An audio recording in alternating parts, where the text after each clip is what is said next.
खड़े रहेंगे।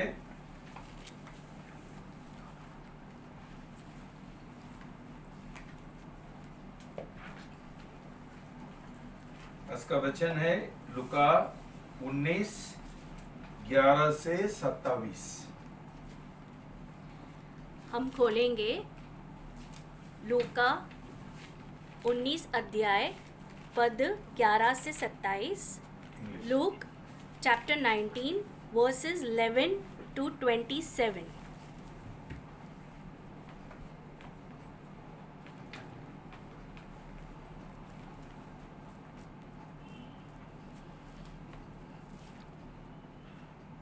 सब साथ में पढ़ेंगे। जब लोग इन बातों को सुन रहे थे, वह एक दृष्टांत कहने लगा, क्योंकि वहाँ यरूशलेम के निकट था और वे सोचते थे कि परमेश्वर का राज्य शीघ्र ही प्रकट होने पर है। इसलिए उसने कहा, एक धनी पुरुष दूर देश को गया कि अपने लिए राज्य पाकर लौट आए। उसने अपने 10 दासों को बुलाया और उन्हें 10 मिना दिया और उनसे कहा, मेरे लौट आने तक इनसे व्यापार करना। परंतु उसके नगरवासी उससे बैर रखते थे, अतः उसके पीछे पीछे अपने प्रतिनिधि यह कहने के लिए भेजे, हम नहीं चाहते कि यह मनुष्य हम पर राज्य करे। ऐसा हुआ कि जब वह राज्य पाकर लौटे तो उसने आज्ञा दी कि वे दास जिनको उसने धन दिया था बुलाए जाए, जिससे उसे मालूम हो कि उन्होंने कैसा व्यापार किया। पहले ने आकर कहा, हे स्वामी, तेरा मिना ने 10 मिना और कमाया। उसने उससे कहा, हे भले दास, शाबाश, तू बहुत छोटी सी बातों में विश्वास योग्य निकला, अतः 10 नगरों का अधिकारी बन। फिर दूसरे ने आकर कहा, हे स्वामी, तेरे मिना ने 5 मिना और कमाए हैं। उसने उससे कहा, तू 5 नगरों की अधिकार बनेगा। फिर एक और आकर कहने लगा, हे स्वामी, देख, तेरा मिना, इससे मैंने रुमाल में बांध कर रखा है, क्योंकि मैं तुझसे डरता था, इसलिए कि तू कठोर मनुष्य है। जिसने तूने नहीं रखा उसे तू ले लेता, और जिसे तूने नहीं बनाया उसे तू काटता है। उसने उससे कहा, हे निकम्मे दास, तेरे ही शब्दों से मैं तुझे दोषी ठहराऊंगा। तू तो जानता था कि मैं कठोर मनुष्य हूँ, जिससे मैंने नहीं रखा उसे उठा लेता हूँ, और जिसे नहीं बोया उसे काटता हूँ। तो तूने मेरा धन ब्याज पर क्यों नहीं लगाया कि जब मैं लौटता तो उसे ब्याज सहित ले लेता? उसने उससे जो निकट खड़े थे कहा, मिना को इससे ले लो, और उसके पास दास है, उसे दे दो। उन्हें उससे कहा, स्वामी, उसके पास तो पहले से ही 10 है।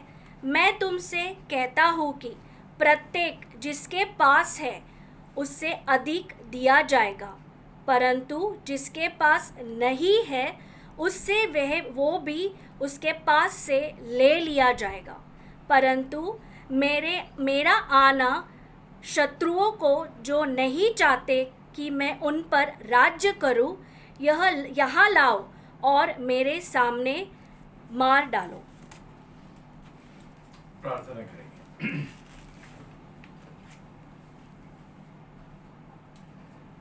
प्रभु, आपका वचन के लिए और यह दृष्टांत के लिए हम बहुत धन्यवाद देते हैं।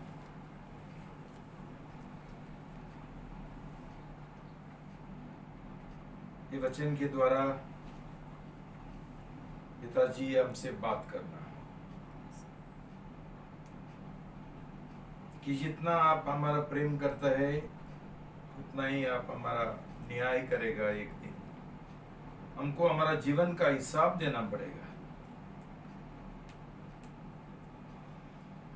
जो दान आशीष अपने हमारे और सौंप दिया, उसका कारोबार हम कैसा किया, उसका हमको एक दिन हिसाब देना पड़ेगा। प्रभु यीशु, आज हम प्रार्थना करते हैं कि हमारा आंखें खोल दो। कितना हमने ये विषय में लापरवाही किया।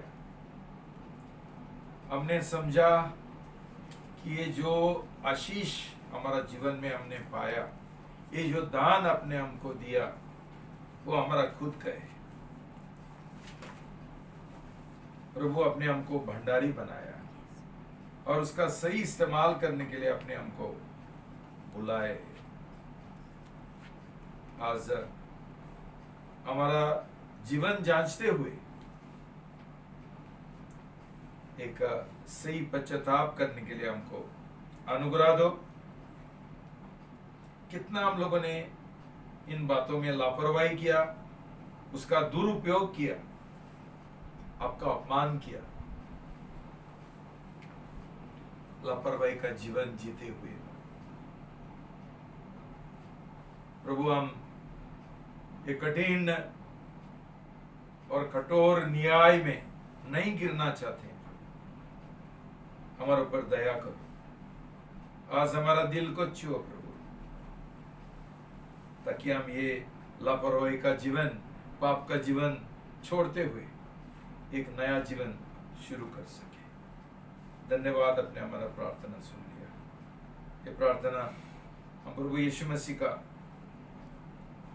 परमेश्वर का एक ही पुत्र का नाम से करते हैं। आमीन। बैठिए।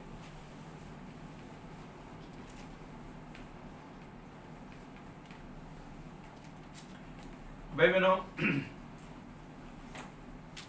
ये एक कठिन विषय है, परमेश्वर का न्याय। और बहुत लोगों के लिए ये अप्रसन्न है।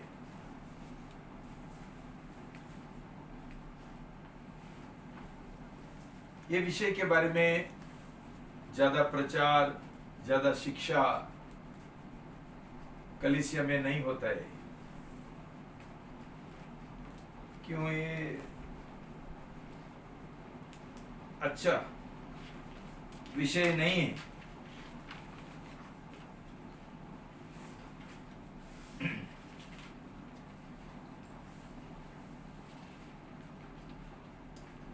बहुत लोगों को ऐसा लगता है कि न्याय के बारे में सिखाना अच्छा नहीं है। परमेश्वर को बहुत सारा गुण है। हम परमेश्वर को बोलते हैं वो प्रेम है, वो सर्वशक्तिमान है, वो हर एक चीज जानते हैं, वो बुद्धिमान है, वो पवित्र है। बहुत सारा उसका गुण है। लेकिन वो एक जो गुण है कि हमारा परमेश्वर उतना ही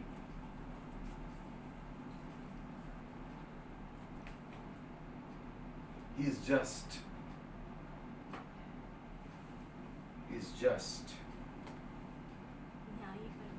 न्यायी है, न्यायी परमेश्वर है, उतना ही। ये हमको अच्छा नहीं लगता है। हमको लगता है ये विषय के बारे में बात करेंगे तो जो पापी लोग हैं उनको सुसमाचार हम कैसा प्रचार करेंगे, उनको अच्छा नहीं लगेगा। लेकिन भाई बहनों, ये एक शैतान का झूठ है, ये बकवावत है। परमेश्वर का जो न्याय है उसके बारे में सिखाना और समझाना इतना ही जरूरी है।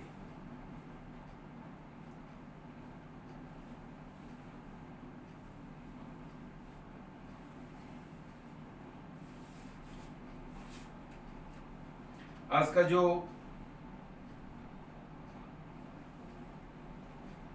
जो हमारा वचन है, दृष्टांत है, उसमें क्या लिखा है कि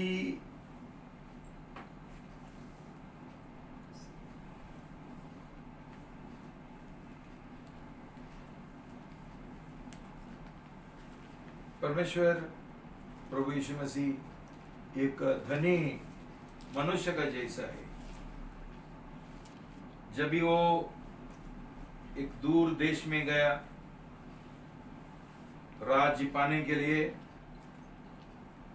इससे पहले उसने उसका जो नौकर है उनको बुलाया और उनको एक जन को 10 मीनास दिया और बोला, ये लेकर तू मैं आने तक व्यापार करो। दूसरों को बोला, ये 5।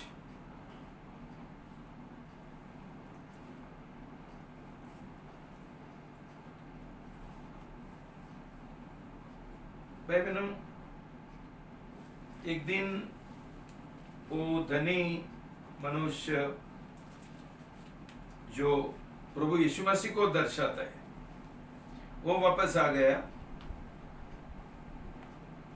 और उसने उनका हिसाब लेने के लिए शुरू किया।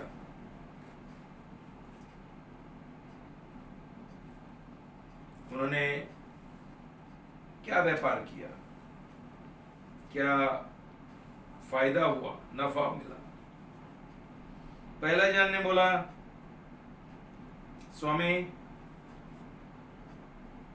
मैंने 10 के ऊपर और 10 किया, कमाया। और ये मनुष्य ने बोला, अच्छी बात है, तू अच्छा नौकर है, तू विश्वास योगी है, इसलिए मैं तेरे को तुझे 10 शहरों के ऊपर अधिकार देता हूं। दूसरे ने बोला, मैंने 5 के ऊपर और 5 मीनास कमाया। उसको भी स्वामी ने बोला, तेरे को और 4 शहरों के ऊपर मैं अधिकार देता हूं। जिसको एक ही महीना दिया था वो भी आया और उसने बोला, मैंने कुछ नहीं किया, मैं ऐसा ही रुमाल को बांध के उधर रख दिया। और स्वामी ने उसको बहुत डांटा और उसका मीना निकाला और जिसने 10 किया था उसको दे दिया। भाई बहनों, ये दृष्टांत का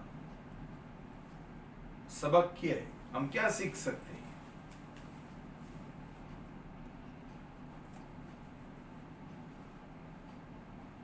सभी कोई बिजनेस करता है,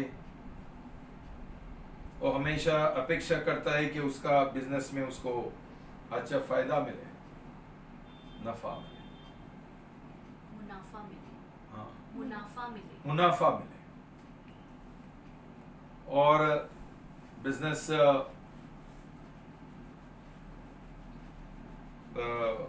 ये हुआ, बिगड़ गया, चौपट हुआ तो कुछ फायदा नहीं। भाई बहनों, इसका आत्मिक अर्थ ये है कि परमेश्वर ने हमको सबको अलग अलग दान दिया, अलग अलग आशीष दिया। ये दुनिया में हम पैदा हुआ और हमारा सामने उसने थोड़ा आज्ञा नियम हमको दिया, कैसा हमने ये हमारा जीवन बिताने का है, जीने का है। क्या दान है भाई बहनों? सबसे पहला हमारा देह है, बॉडी। उसके बाद हमारा प्राण है, सोल। और उसके बाद हमारा आत्मा है। बहुत बड़ा दान है। हम जानवरों से बढ़कर है। प्रभु हमारा जीवन का हिसाब लेने के लिए आने वाला है। तुझे मैंने ये देह दिया था, क्या किया? प्रभु का वचन बोलता है कि उसने, परमेश्वर ने ये देह इसलिए बनाया ताकि वो ये देह उसका मंदिर बन सके, मंदिर हो। वो वहां विराजमान होना चाहता है, वहां वो निवास करना चाहता है, हमारा अंदर जीना चाहता है। लेकिन मैं मंदिर का हम क्या किया? परमेश्वर का महिमा के लिए हम उसका इस्तेमाल नहीं किया। हमने ये देह हमारा खुद का मजा के लिए इस्तेमाल किया। और ये मंदिर परमेश्वर का अलग अलग गलत जीवन के द्वारा, दारू होने दो,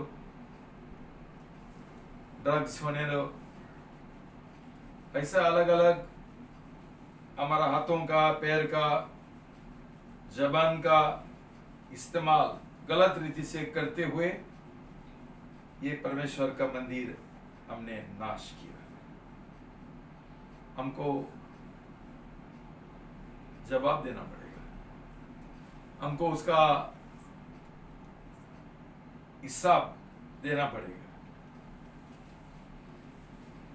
उसके बाद हमारा आत्मा है और प्राण है।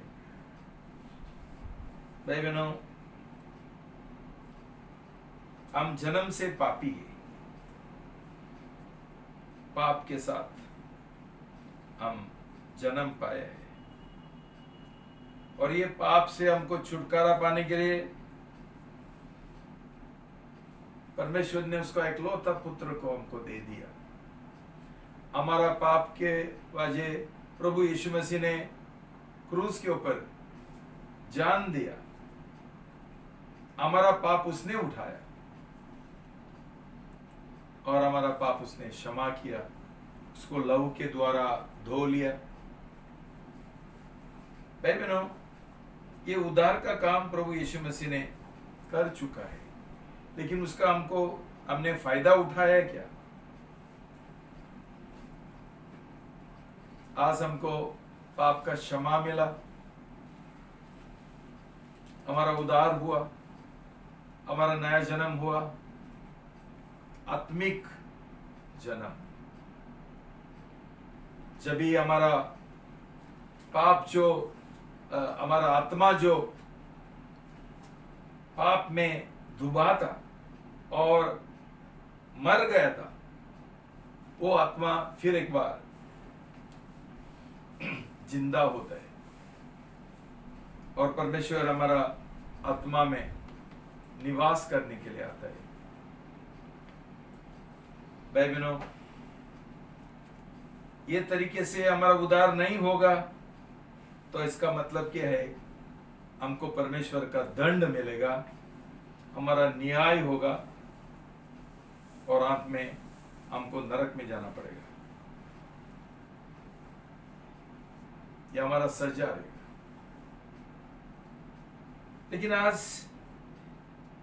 ये दुनिया में कितना लोगों का उद्धार हुआ है, कितना लोगों ने प्रभु यीशु मसीह को स्वीकार किया है, उनका जीवन का समर्पण किए प्रभु यीशु मसीह के लिए। यहां ही हमारा पूरा विपत्ति शुरू होता है, हमारा दुर्भाग्य। आज कितना सारा ये दुनिया में लोग है जो प्रभु यीशु मसीह को नहीं जानते हैं, और जब भी अभी प्रभु यीशु मसीह वापस आने वाला है, ये लोग चकित हो जाएंगे कि कौन है यीशु मसीह, इतना तक उनको मालूम नहीं। क्यों? उनको किसी ने प्रभु यीशु मसीह के बारे में कभी बताया नहीं, उसका मौत के बारे में कभी बताया नहीं, उसका मौत का जो उद्देश्य है वो क्या है, कैसा हम लोगों ने उसके ऊपर विश्वास करना है हमको अनंत काल जीवन पाने के लिए। इसके बारे में जो लोग मसीह बोलते हैं, खुद को कहते हैं, कहलाते हैं, ये लोग बिजी है, बहुत बिजी है, व्यस्त है। रविवार को चर्च में जाने के लिए, उसके बाद घर पे आके चिकन खाने के लिए और दारू पीने के लिए। आज जो खुद को मसीह बोलते हैं, इतना स्वार्थी लोग हैं, उनको सिर्फ उनका खुद का मजा चाहिए, सुख विलास चाहिए। क्यों? कि उनका खुद का उद्धार नहीं हुआ है। ये लोग जो करते हैं वो एक रीति रिवाज है। रविवार को ये त्योहार आ गया, वो त्योहार मनाया, क्रिसमस आ गया, वो गया, बस। ये मसीह जीवन नहीं है, ये एक रीति रिवाज है। लेकिन हमारा जीवन का कोई परिवर्तन नहीं। हम जानते नहीं उद्धार कैसा पाने का है। कई लोग बोलते हैं बपतिस्मा ले गया तो बस हो गया, हमारा उद्धार हो गया। कदापि नहीं। बहुत सारे लोगों का बपतिस्मा गलत है। क्यों? उसमें पश्चाताप नहीं है। हम पाप छोड़ने के लिए तैयार नहीं है। हम एक निर्णय नहीं लेते हैं कि मैं पाप का जीवन का नफरत करना चाहता हूं और नया जीवन शुरू करना चाहता हूं। प्रभु के ओर मैं एक समर्पण करना चाहता हूं कि प्रभु, इससे आगे मैं आपके लिए जीना चाहता हूं। मैं आपको मेरा जीवन का स्वामी बनाना चाहता हूं, मालिक बनाना चाहता हूं। मेरी जो खुद का इच्छा है, मैं वो आपके और समर्पण करना चाहता हूं। मेरा इच्छा के अनुसार नहीं, मेरे मर्जी के अनुसार नहीं, मैं आपका इच्छा के अनुसार जीना चाहता हूं। जिसका उद्धार हुआ, ये लोग ऐसा समर्पण करते हैं। पूरा एक संसारी जीवन छोड़ने के लिए एक निर्णय लेते हैं, ताकि ये लोग पूरा प्रभु यीशु मसीह का प्रेम गुलाम बन सके, उसका शिष्य बन सके, उसका दुल्हन बन सके। सब कुछ छोड़ने के लिए 100% और प्रभु की ओर 100% समर्पण। भाई बहनों, ऐसा सुसमाचार नहीं रहेगा तो क्या होता है कि हम नामधारी मसीह बनते हैं। नाम है क्रिश्चियन, चर्च में जाते हैं, लेकिन बेकार मसीह, कुछ फायदा का नहीं। और इसलिए ये लोग कभी, जैसा पिछला संडे मैंने सिखाया, ये कभी प्रभु यीशु मसीह का गवाह नहीं बन सकते। हम गवाह नहीं बनेंगे भाई बहनों, हमको अनंत काल जीवन नहीं मिलेगा। ऐसा ही साधारण मसीह बन के प्रभु यीशु मसीह हमको अनंत काल जीवन नहीं देगा। हम आत्मिक मौत पाएंगे और नरक का सजा हमको मिलेगा। भाई बहनों, ये बातें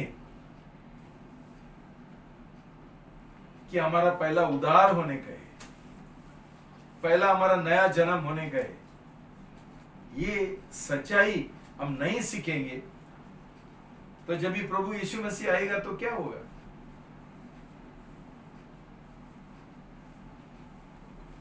कठिन और कठोर न्याय, दंड मिलेगा।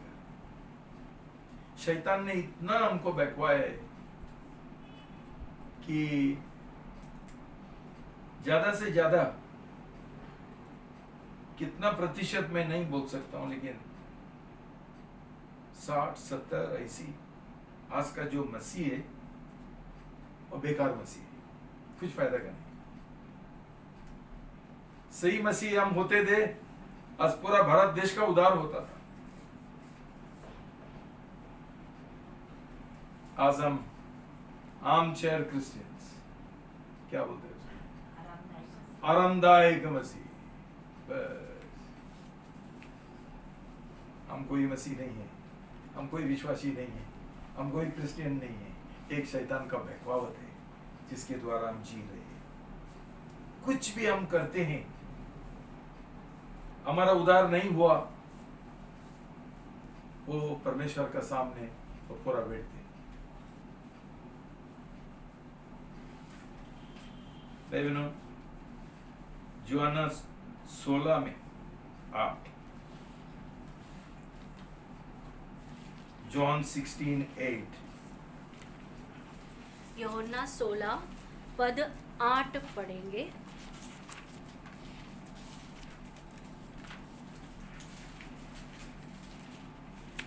John 16 verse 8।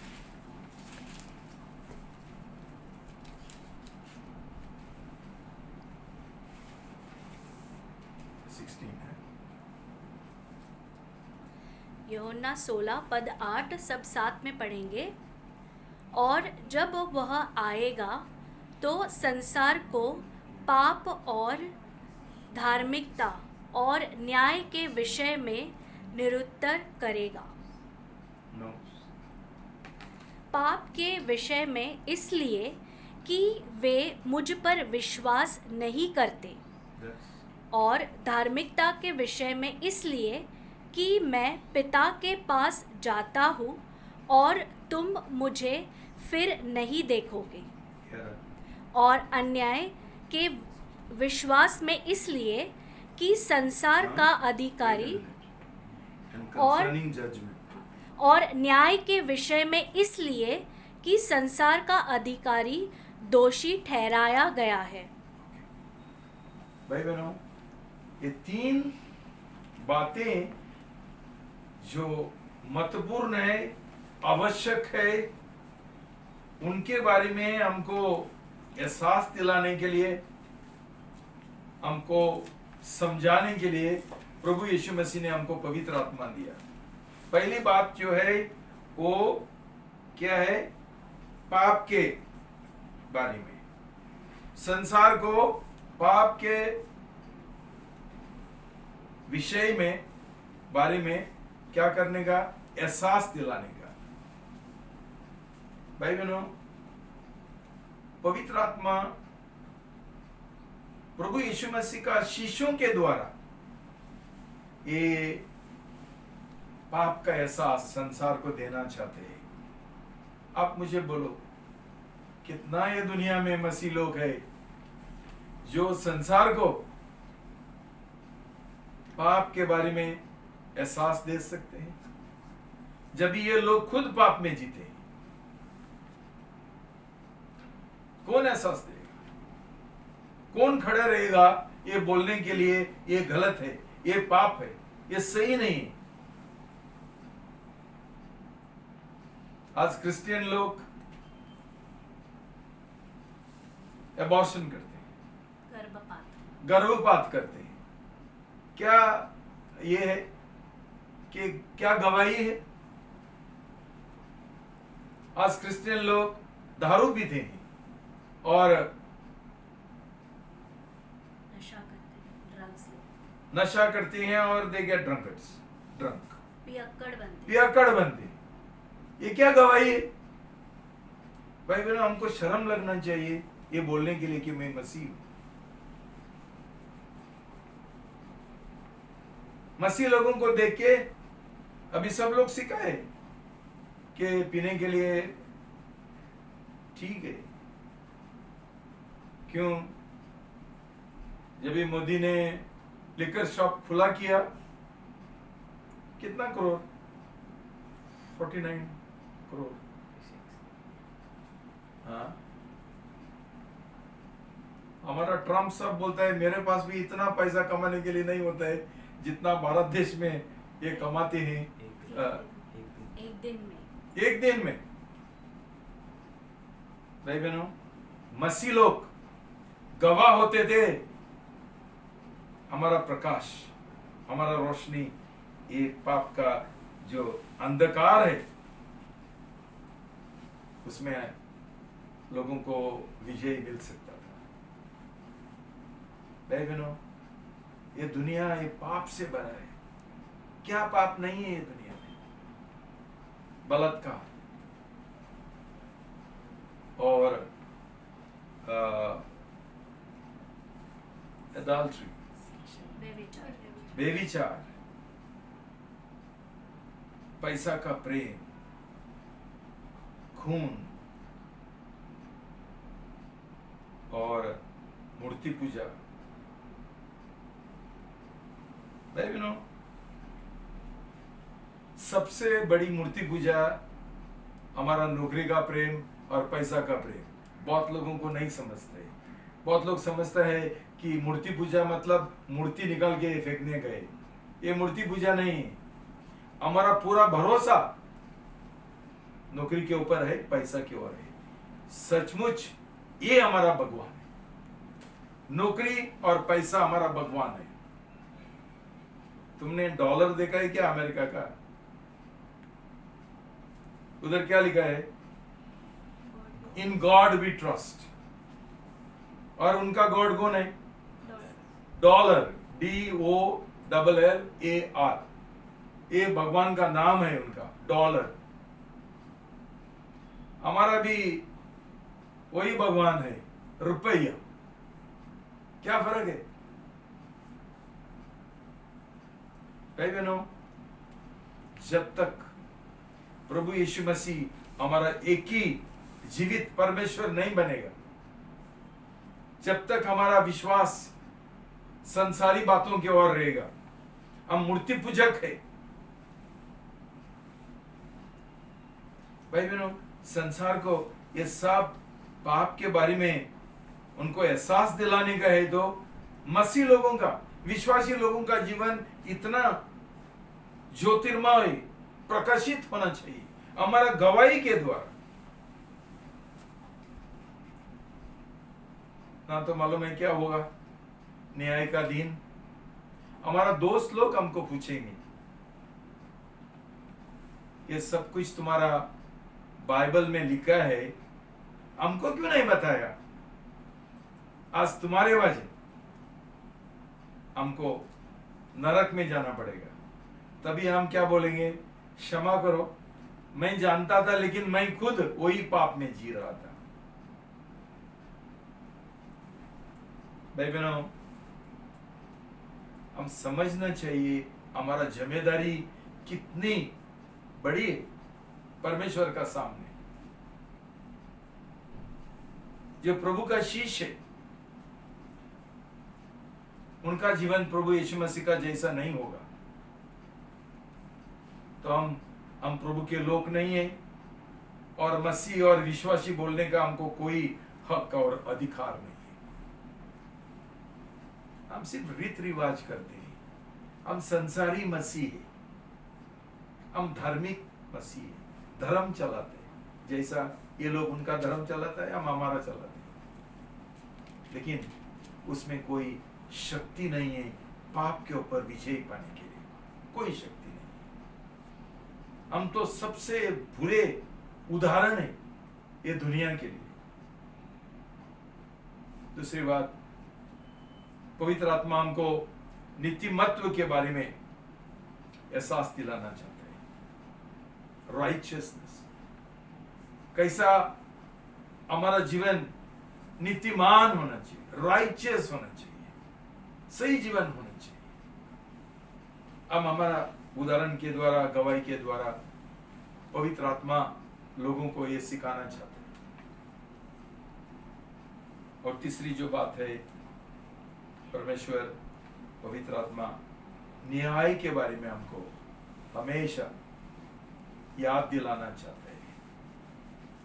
भाई बहनों, बहुत लोग निराशा में है। इतना ये दुनिया में अन्याय है कि लोगों को इंसाफ का एक आशा ही ये लोगों ने छोड़ दी है। कभी इंसाफ मिलेगा ही क्या? भाई बहनों, इंसाफ है, न्याय है, क्यों प्रभु यीशु मसीह न्यायाधीश बन के आने वाला है। अभी ये अंतिम दिनों में न्यायाधीश बन के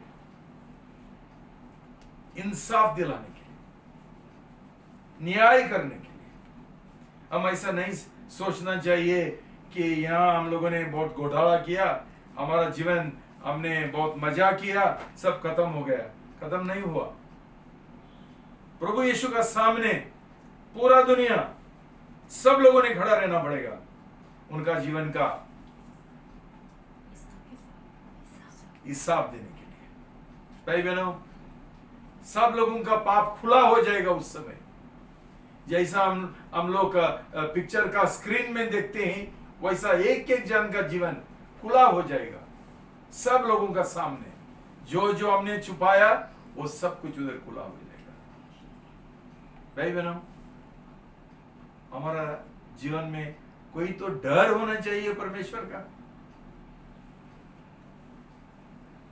ना तो क्या फायदा है। भाई बहनों,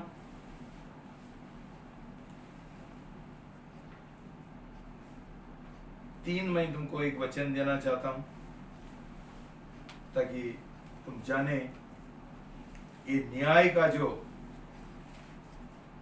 सच्चाई है वो सही है। एक इब्रानियों 9:27, Hebrews 9 verse 27, इब्रानी 9 पद 27।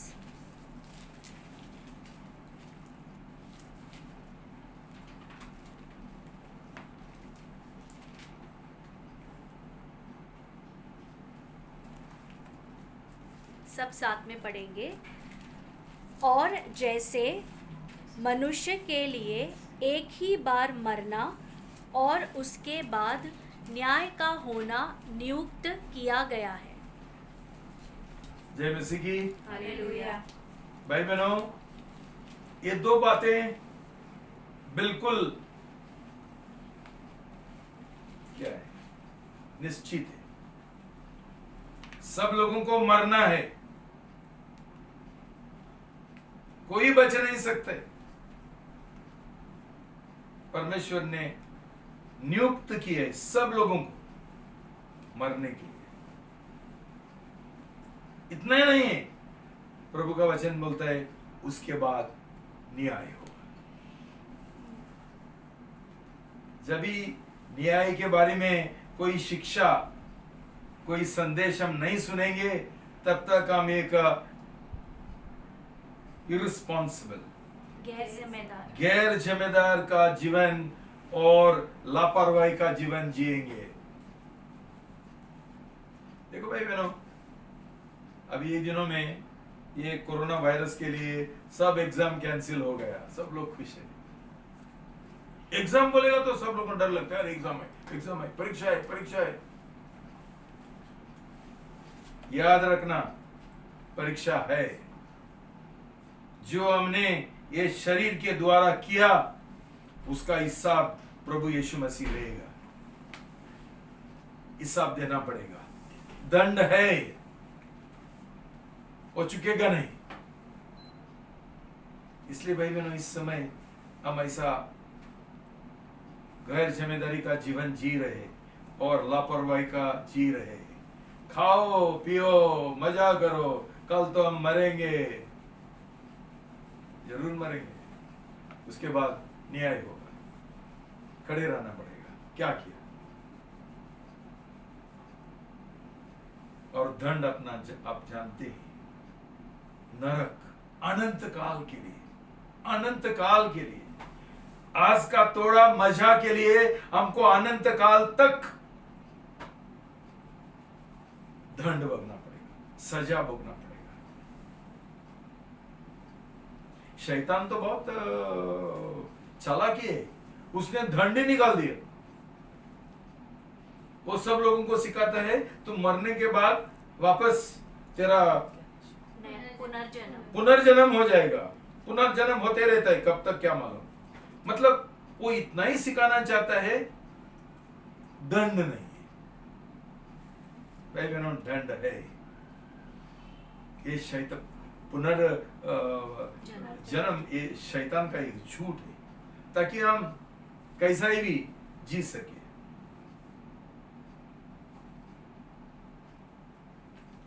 भाई बहनों, दूसरा जो ये है प्रेषित का काम 10:42 to 43। प्रेरितों के काम 10, 42 और 43 पढ़ेंगे। Acts 10 verse 42 to 42 and 43।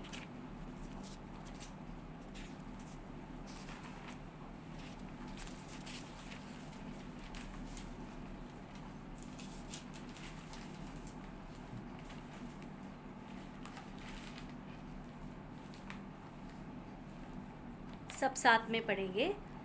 उसने हमें आज्ञा दी कि लोगों में प्रचार करें और दृढ़तापूर्वक साक्षी दे कि यह वही है जिसने परमेश्वर ने जीवितों और मृतकों का न्यायी नियुक्त किया है। सब नबी उसकी साक्षी देते हैं कि प्रत्येक जो उस पर विश्वास करता है उसके नाम के द्वारा पापों की क्षमा पाता है। जय मसीह की। हालेलुया।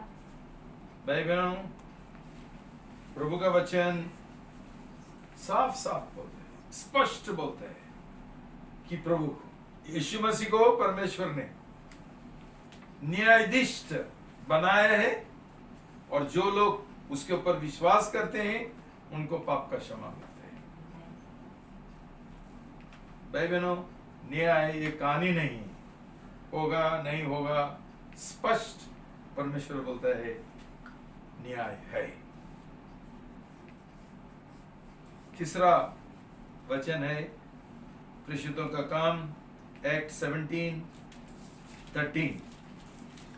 प्रेरितों के काम 17 पद 13, क्षमा करो, वो पद 31 है, 17 का 31। प्रेरितों के काम वर्स 31, 17:31 पढ़ेंगे साथ में। क्योंकि उसने एक दिन निश्चित किया है जिसमें एक मनुष्य के द्वारा जिसको उसने नियुक्त किया है वह नीतिमत्वता से संसार का न्याय करेगा, और उसने मृतकों में से उसे जिलाकर इस बात को सब मनुष्य पर प्रमाणित कर दिया है। प्रमाणित कर दिया है कि वो परमेश्वर ने उसका इकलौता पुत्र प्रभु यीशु मसीह, जो पहला ये दुनिया में आया एक तारक बन के, एक उदारक बन के, क्रूस के ऊपर उसने जान दिया और पाप का जो दंड था उसने मिटा दिया। अभी फिर एक बार आने वाला है हमारा हिसाब लेने के लिए। क्या किया, क्या किया? जैसा वो धनी मनुष्य वापस आया हिसाब लेने के लिए। भाई बहनों, परमेश्वर ने ये ऐसा नहीं कि न्याय सिर्फ अंत में होने वाला है। परमेश्वर ने ये हिसाब लेने का, न्याय करने का काम पुराना करार में भी किया। और तुमको मैं थोड़ा याद दिलाना चाहता हूं कि जैसा तभी हुआ वैसा फिर एक बार होने वाला है। पहला, जब आदम और हवा ने पाप किया, उनका न्याय हुआ और परमेश्वर ने उनको सजा दिया और अदन का बागीचा में उनको निकाल दिया। वो न्याय है, ये पाप का न्याय है। भाई बहनों, ऐसा समझो मत कि परमेश्वर पाप को आंख मारता है। He winks at sin. आंख मारता है, अनदेखा करता है, इसको कुछ मालूम नहीं है, पाप चल रहा है, कुछ मालूम नहीं। भाई बहनों, निश्चित है कि परमेश्वर, तुम्हारा जीवन में पाप है, तुमने प्रभु यीशु मसीह को स्वीकार नहीं किया, तुम्हारा भयंकर न्याय होगा और दंड मिलने वाला है। भाई बहनों, हम हमारा जीवन हम कैसा नापते हैं? तुम एक कामयाब आदमी है, तुमको सफलता मिला, कामयाबी मिला और नहीं मिला, सिर्फ पैसा के ऊपर हमारा वो नाप है। We measure our life against how much money we have, what great job we have, what achievements we have in this world. क्या क्या हमने ये दुनिया में पाया, कितना। भाई बहनों, ये सब व्यर्थ है।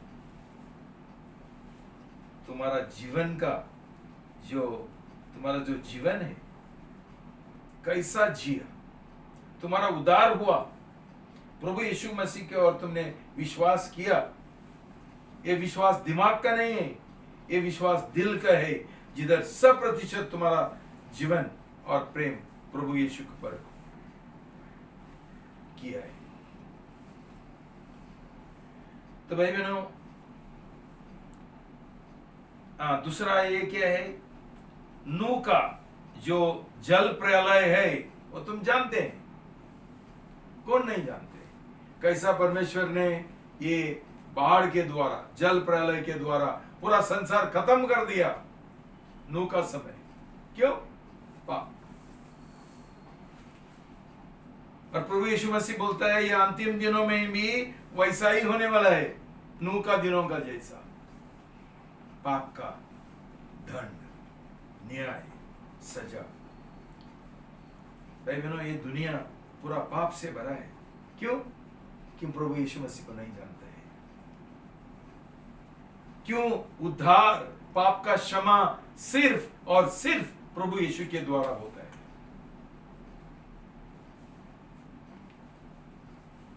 रविवार को चर्च में जाने से नहीं होता है,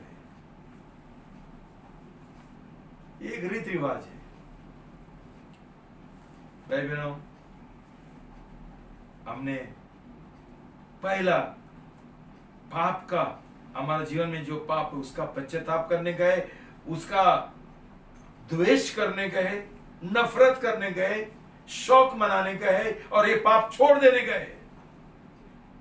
तब तक खुद को मसीह भी बोलो, तब तक मैं विश्वासी हूं बोलो मत। तू विश्वासी नहीं, तू प्रभु यीशु मसीह का नाम के और एक कलम है, कलंक है, शर्म है, शर्मिंदा है। जो लोग सिर्फ ये दुनिया के लिए जी रहे, नौकरी के लिए जी रहे, पैसा कमाने के लिए जी रहे, तुम लोग मसीह नहीं है, तुम कलंक है।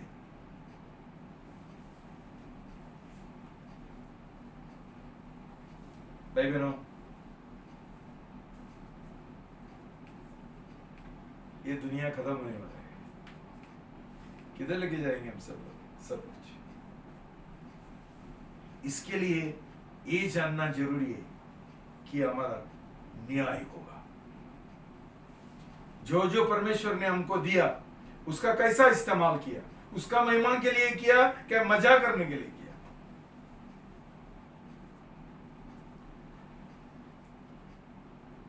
बहुत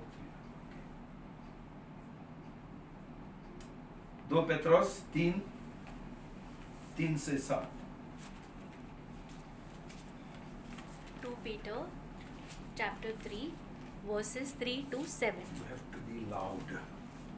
2 पत्रस 3 हाँ. पद 3 से 7.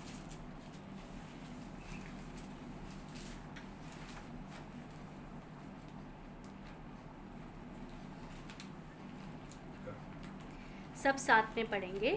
सर्वप्रथम यह जान लो कि अंतिम दिनों में ठट्ठा उड़ाने वाले ठट्ठा उड़ाते आएंगे, जो अपनी दुर्वासनाओं का अनुसरण करेंगे और कहेंगे, कहाँ गई उसकी आगमन की प्रतिज्ञा. हमारे पूर्वज तो सो गए, फिर भी सृष्टि के आरंभ से अब तक सब कुछ वैसा ही चल रहा है. जब वे ऐसा कहते हैं तो यह भूल जाते हैं कि परमेश्वर के वचन के द्वारा ही बहुत समय से आकाश विद्यमान और है और पृथ्वी जल में से बनी और जल द्वारा ही अस्तित्व में है, और इसी से उस समय का संसार जलमग्न होकर निष्ठ भी हो गया, परंतु उसके वचन के द्वारा वर्तमान आकाश और पृथ्वी भस्म किए जाने के लिए रखे गए हैं, और यह नीतिमान लोगों के न्याय और विनाश के दिन तक ऐसा ही रखे जाएंगे. जय मसीह की. हालेलुया. प्रभु का वचन हमको स्पष्ट बोलता है कि जैसा परमेश्वर ने नूह का दिनों में लोगों को खत्म कर दिया जल प्रलय के द्वारा, सिर्फ 8 जन बच गए, नूह और उसका परिवार. इतना परमेश्वर क्या है, कठोर है पाप के ओर. पाप छोड़ेगा नहीं. और अभी बोलता है यह अंतिम दिनों में परमेश्वर संसार पूरा खत्म कर देगा. पानी के द्वारा नहीं, जल प्रलय के द्वारा नहीं, लेकिन आग के द्वारा. भाई बहनों, हम परमेश्वर के साथ खेल नहीं सकते. मनुष्य सोचता है उससे बढ़कर कौन है, उससे बुद्धिमान कौन है, उससे कामयाब कौन है. हमको परमेश्वर का कोई जरूरी नहीं है. हम लोग ऐसा जैसा चाहिए हम जीवन जी सकते हैं. हम किसी को कुछ लेना देना नहीं है. मुझे जैसा चाहिए वैसा मैं जीऊंगा. नहीं भाई, उसके पास इतना सारा सामान है ऊपर कि हमको मालूम भी नहीं. आग उसने किधर छुपा के रखा मुझे मालूम नहीं. तुमने देखा होगा अमेरिका में, कैलिफोर्निया में और ऑस्ट्रेलिया में और बहुत जगह के ऊपर ये आग डाल के उसने बहुत सारा ये जंगल बिंगल खत्म कर दिया. उसके बाद बहुत सारा चीजें ऊपर पत्थर भीतर है उसके पास, किधर रखा मालूम नहीं. ये गिरने वाले है सब. ये संसार खत्म करने के लिए आग के द्वारा. उसके पास बहुत सारा कोरोना वायरस है. भाई बहन, हम लोगों ने कभी सोचा ही भी नहीं था कि ऐसा परमेश्वर पूरा दुनिया को हिलाएगा. हम आराम से पाप करते थे, आराम से, और एक कोरोना वायरस के बाद भी पाप चालू ही रहेगा. क्यों? मसीह लोग सो गए, बिजी है. रविवार को चर्च में जाते हुए वहां थोड़ा गाना करने गए, बाद में घर पे आके दारू पीने गए. भाई बहनों, ये संसार पूरा नाश होने वाला है. क्यों? मसीह लोगों के लिए. कि हम जब भी हमारा जीवन का गवाही के द्वारा, शख्स के द्वारा, हम ये लोगों का पाप का अंधकार में उजाला लाना मांगता था. हम खुद ये अंधकार में फंस गए और आराम का जीवन जी रहे. किस में बिजी है? पैसा कमाने में, दिन रात नौकरी नौकरी नौकरी, पैसा पैसा, बस इतना पैसा मैंने कमाया, मैं बहुत सक्सेसफुल, यशस्वी, कामयाब, सफल आदमी हूं।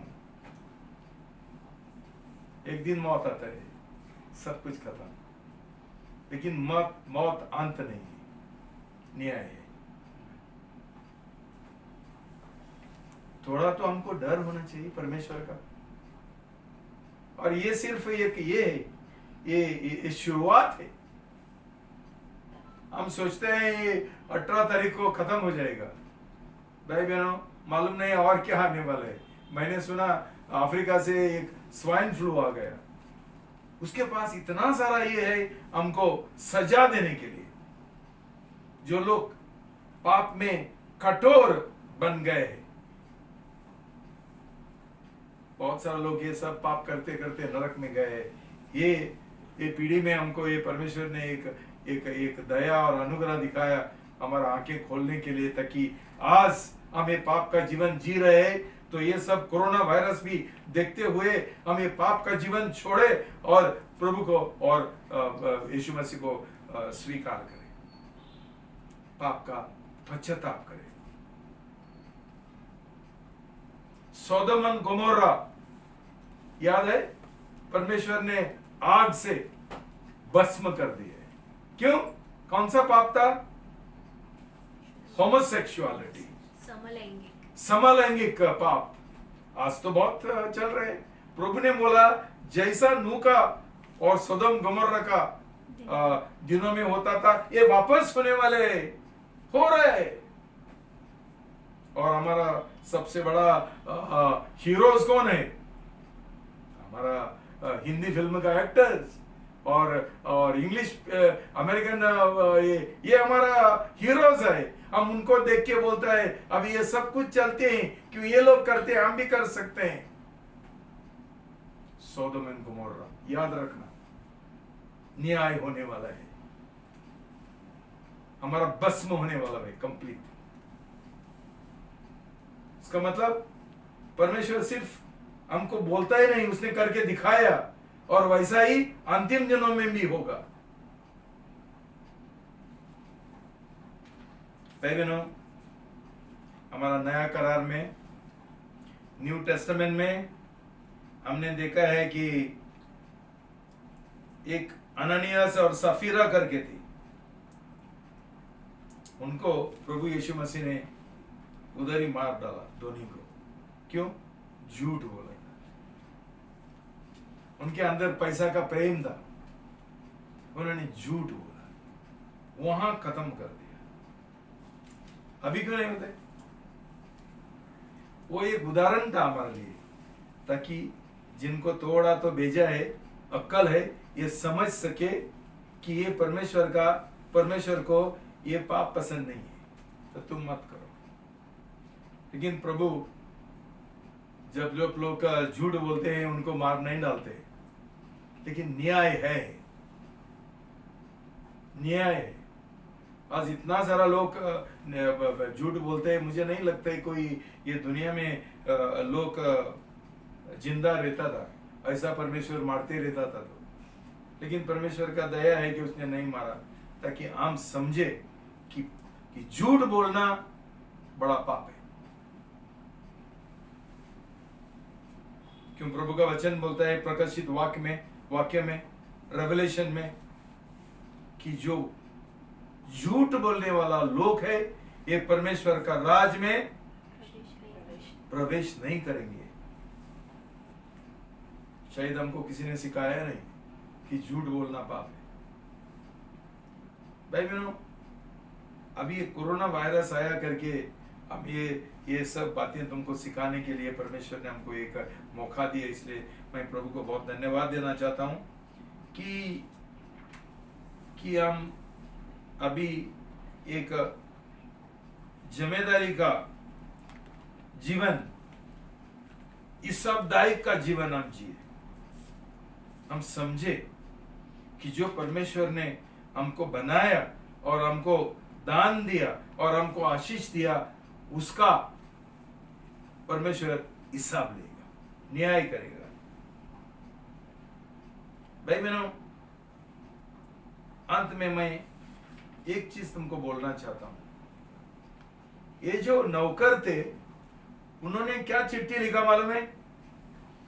ये धनी को, ये स्वामी को, हम नहीं चाहते हैं कि तू हमारे ऊपर राज चलाए, राज करे। भाई बहनों,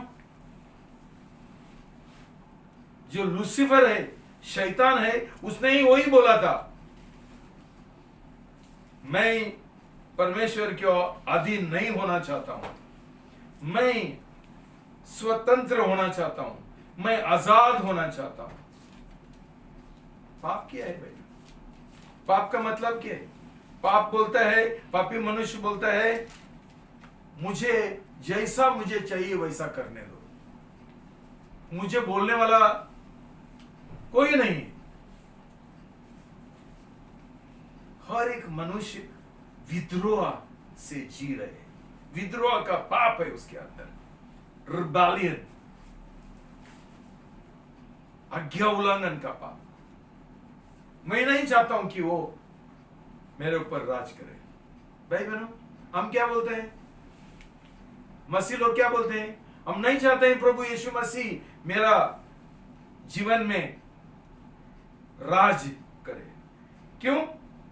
मेरा स्वयं, मेरी इच्छा, जैसा मुझे चाहिए वैसा मैं जीना चाहता हूं, मुझे कोई रोकेगा नहीं। इसलिए भाई बहनों, कोई विश्वासी लोग नहीं है, किसी का उद्धार हुआ ही नहीं, किसी का नया जन्म हुआ ही नहीं। क्यों? हम सोचते हैं बपतिस्मा लेने से हमारा उद्धार होता है, नहीं होता है। और ज्यादा से ज्यादा वो छिटखाने का बपतिस्मा, बच्चों का बपतिस्मा रहेगा, हमको लगता है उद्धार होता है, सिर्फ मजाक होता है। क्यों? हम हमारा पाप का पश्चाताप करने के लिए तैयार नहीं है। हम हमारा इच्छा का बलिदान करते हुए हमारा इच्छा प्रभु की ओर समर्पण करने के लिए तैयार नहीं है कि प्रभु मैं तुझे ग्रहण करता हूं, मेरा जीवन में आ जाओ और मेरा जीवन का मालिक तू बनो। अब तक मेरा जीवन मैंने चलाया, मेरा इच्छा के अनुसार, और मैंने घोटाला किया, पाप का जीवन जिया। अभी प्रभु मैं मेरा इस्तीफा देना चाहता हूं, मेरा स्वयं का इस्तीफा देना चाहता हूं, मेरा इच्छा का इस्तीफा देना चाहता हूं। प्रभु आज से तू मेरा स्वामी बनो और तेरी इच्छा के अनुसार मैं चलूंगा और चलूंगी। जैसा उन्होंने बोला था, नहीं चाहती। और प्रभु ने क्या किया? बोला, उनको बुलाओ। किसने बोला था? बुलाओ। और उनके और क्या किया? पढ़ो अंत में, लास्ट। लूका 19 का, जोर से, लूका 19 पद 27 पढ़ेंगे। लूक 19 वर्स 27 साथ में पढ़ेंगे। परंतु मेरा आना शत्रुओं को जो नहीं चाहते कि मैं उन पर राज्य करूं, यहाँ लाओ और मेरे सामने मार डालो। मार डालेगा उनको। क्यों? क्यों? हमने कभी हमारा इच्छा का समर्पण नहीं किया और प्रभु को हमारा जीवन का स्वामी, मालिक नहीं बनाया। भाई बहनों, ऐसा मसीह लोग ये दुनिया में जी रहे, विश्वासी। शैतान ने उनको बहकवाया। ये सब गलत जो कलीसिया है ना, वो जो गलत जो लीडर है, धार्मिक लीडर, उनके द्वारा शैतान का बहकावा होता है। कैसा नया जन्म पाने का है, कैसा सही उद्धार पाने का है, कोई सिखाता ही नहीं है। ऐसा ही थोड़ा बपतिस्मा देता है और बोलता है तेरा उद्धार हो गया। ये नरक का झूठ है।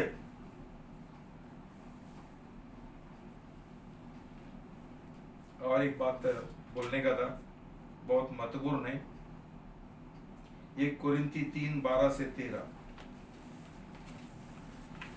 1 Corinthians 3 verse 12 and 13।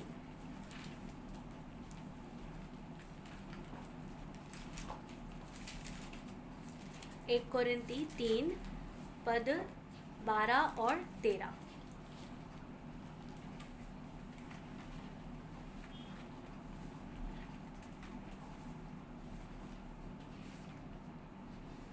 सब साथ में पढ़ेंगे।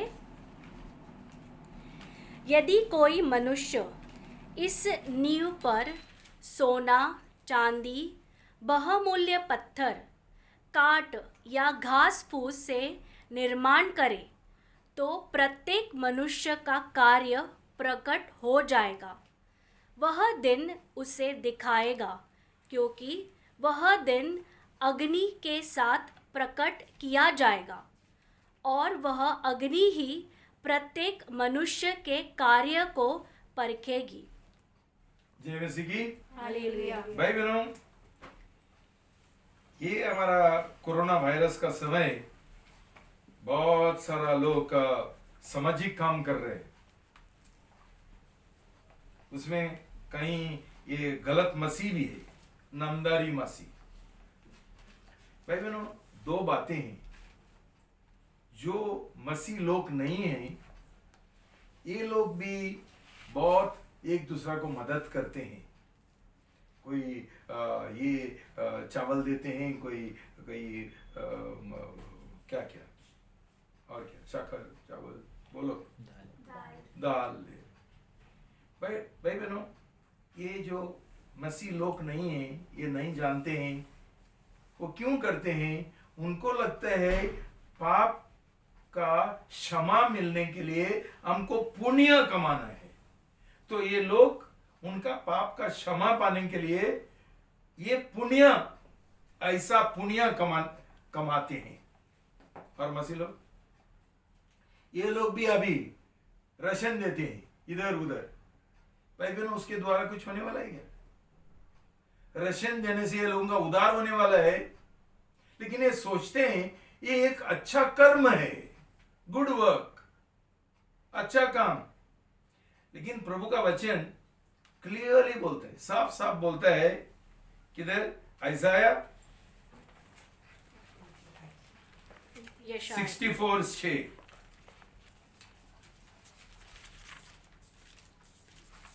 64 का पद 6, यशाया, आइजाया 64 वर्स 6।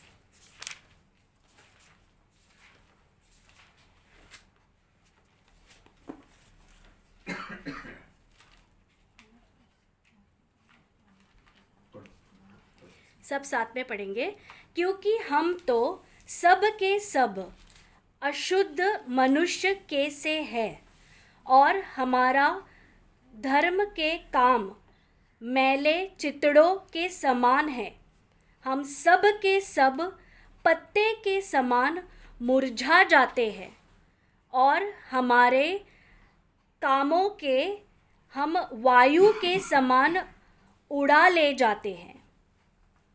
तो भाई बहनों, प्रभु का वचन, इसका मतलब क्या है कि हम कभी भी हमारे जीवन में पुण्य कमाते हुए, अच्छा भला काम करते हुए हमको कभी उधार नहीं मिलते। हमारा ये जो काम है वो मेले चितले। भाई बहनों, याकूब हमको बोलता है कि हमको अच्छा काम करने का है, तो हम सिर्फ ये काम कर सकते हैं, भले काम, हमारा उद्धार होने के बाद।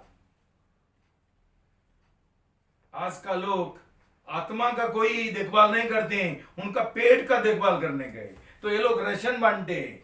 राशन बांटेगा तो ये लोगों का उद्धार नहीं होता है। ये लोग सुसमाचार प्रचार नहीं करते कि उनका खुद उद्धार नहीं हुआ।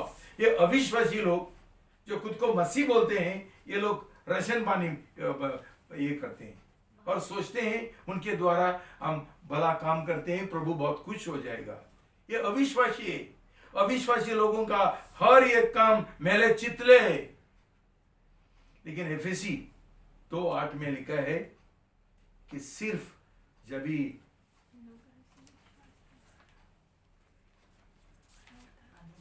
अनुग्रह से विश्वास के द्वारा जब भी हमारा उद्धार होता है, तभी जरूर हम भले काम करेंगे। भाई बहनों, इसलिए बहक जाना मत। पहला भाई बहनों हम ये देखेंगे मेरा नया जन्म हुआ है क्या, 100% मेरा प्रभु यीशु मसीह के और समर्पण है क्या। कि हम सिर्फ रविवार को चर्च में जाने वाले लोग, लेकिन हमारा देवता, हमारा भगवान, हमारा पैसा है और हमारा नौकरी है, उसके लिए हम जी रहे हैं। अब जांच के देखो तुम्हारा दिल में पहला प्रेमी का नाम क्या है? नौकरी। ये हमारा पहला प्रेमी है, ये हमारा भगवान है। मां बाप का प्रेम, पति पत्नी का प्रेम, बच्चों का प्रेम, शादी का प्रेम, यही हमारा पहला प्रेम है। इसका एक ही मतलब है कि हमारा उद्धार नहीं हुआ है। प्रभु यीशु मसीह हमारा 100% पहला प्रेम नहीं है। भाई बहनों, मैं प्रार्थना करता हूं कि ये संदेश के द्वारा प्रभु हमारा आंखें खोल देगा, और ये कोरोना वायरस जो आया और उसके बाद और क्या क्या आने वाला है, परमेश्वर का दंड शुरू हो गया। हम हमारा जीवन जांचेंगे, किस तरीका का मसीह है, हमारा क्वालिटी क्या है वो देखो, सही है क्या गलत मसीह है। और गलत कलीसिया में हम जा रहे हैं, वहां तो तुम्हारा उद्धार कभी नहीं होने वाला है। ऐसा ही टाइम पास होगा, ऐसा ही काम करते हुए। भाई बहनों, सही पश्चाताप करते हुए, सही समर्पण करते हुए और सही संसार को त्यागते हुए हम बपतिस्मा लेंगे, तभी वो एक महत्वपूर्ण एक निर्णय होगा और हमारा जीवन का नया शुरुआत हो जाएगा। हम नया सृष्टि बनेंगे, नया रचना बनेंगे और नया मनुष्य बन जाएंगे। सब कुछ नया होगा जब भी प्रभु हमारा अंदर जिएगा और पवित्र आत्मा का अगुवाई के द्वारा हम चलेंगे। जय मसीह की। हालेलुया। प्रभु तुमको आशीर्वाद दे।